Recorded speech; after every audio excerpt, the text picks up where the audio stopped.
Have you ever heard the internet referred to as the information superhighway? It's a bit of a dated term now, but it was coined in the late 70s during the advent of fast cable-based communication. That's right, way back in the days of the dial-up modem. You might be asking, what does this have to do with the midbrain? Well, the midbrain is the biological equivalent of the internet. It's a vital aspect of our neural information superhighway, which transfers visual and auditory input to the brain and motor movement information from the brain. The midbrain is an area of the brain that, as you might have guessed, is in the middle of two other regions, the forebrain and the hindbrain. The forebrain is the front, forebrain, and is composed of the cerebral cortex, the area that most people think of as the brain. It's the supercomputer of the human body.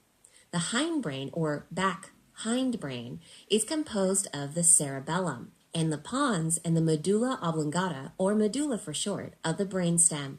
It is evolutionarily the oldest part of our brain, controlling primal instincts and automated actions of the body, such as our fight or flight response and heart rate. The midbrain, on the other hand, acts most notably as the information superhighway, connecting these two regions. It enables your brain to integrate sensory information from your eyes and ears with your muscle movements, thereby enabling your body to use this information to make fine adjustments to your movements. The midbrain is formed by three main structures. The cerebral peduncle, peduncle meaning foot or base of the cerebrum. The corpora quadrigemina, meaning quadruplet bodies, since it has four mound or hill-like structures. And the cerebral aqueduct, which is a canal dividing the two structures. Now that we know the structures, let's take a moment to look at them individually so we can get a better understanding of their unique roles. Cerebral peduncle. The main function of the cerebral peduncle is to transfer motor signals from the brain down to the brainstem. It's made up of a thick bundle of nerve fibers called the corticospinal tracts, which carry motor signals from your brain to your muscles. Don't be fooled though, the cerebral peduncle isn't just a truck driver carrying its cargo of motor signals from one location to another. It also communicates with the cerebellum and, in doing so, helps to fine-tune your motor movements. What's important to remember is that the cerebellum, while not a portion of the midbrain, does communicate with the cerebral peduncle through something called the red nucleus. This communication results in the fine-tuning of your motor movements by way of something called your sense of proprioception. Proprioception is your body's sense of self in the environment, meaning that even with a blindfold on, you can sense things like where your hands, arms, and feet are relative to one another, or if you're upside down or right side up. It's a pretty cool feature, and in its absence, we would be really clumsy and completely graceless in our surroundings.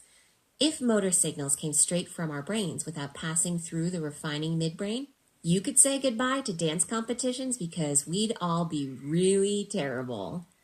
In addition to all of this, you have two pair of cranial nerves 3 and 4, that originate in the cerebral peduncle. Cranial nerves, unlike spinal nerves, are nerve bundles that exit directly from your brain rather than your spinal cord. These two nerve bundles both innervate specific muscles of your eyes, anchoring your vision and enabling you to rotate your eyes in their sockets, rather than having to turn your head when you want to look at something. The corpora quadrigemina is a structure located on the back side of the brainstem and hidden by the cerebellum. It's actually a funny-looking little structure, because if you were to flip the cerebellum down, it would almost look as if the brain were mooning you.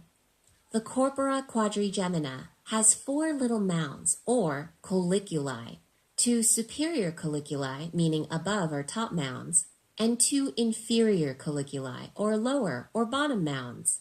The colliculi are little relay stations that take information from a sensory input station and relay it to the thalamus, which works something like a mailman, in that the thalamus collects the signals and then sends them to the appropriate address in the brain for processing. The superior colliculi collects visual information from the optic tract, while the inferior colliculi collects auditory information from the ear. Cerebral aqueduct. The cerebral aqueduct is a little canal that separates the cerebral peduncle from the corpora quadrigemina.